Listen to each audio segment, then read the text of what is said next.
So you put out a report a couple of weeks ago on Biden's Ministry of Misinformation, Disinformation, and this was all really hot, flash in the pan news cycle that we were all a part of for a while. It was very hot, and then it faded with this crazy lady Nina Jankovic who was going to control all information, I guess.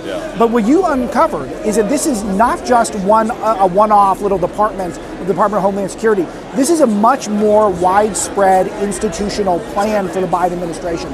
Tell me some of the things you found. Well, hey, listen, we had whistleblowers come to us and give us documents. The only way we'd know about this is if with patriotic whistleblowers within the Department of Homeland Security, they came forward and said, look at this, look what they're actually planning to do.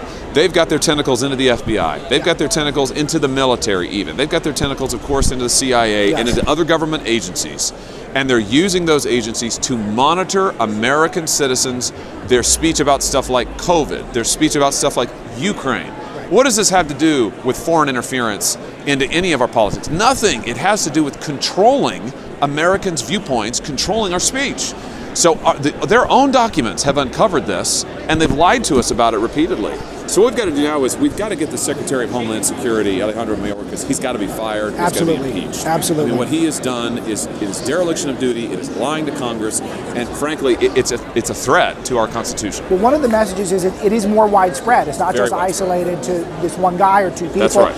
And the institutional nature of it is really what's scary. Yes, it is. It's very widespread. It's becoming systematized, and what the Biden administration's tried to do is take it out of just one board or one entity and put it all throughout the federal government. So give every agency, the federal government practically, some incentive to monitor American speech. And they're using social media to do it. And this gets back to the Twitter angle that we're seeing so much about.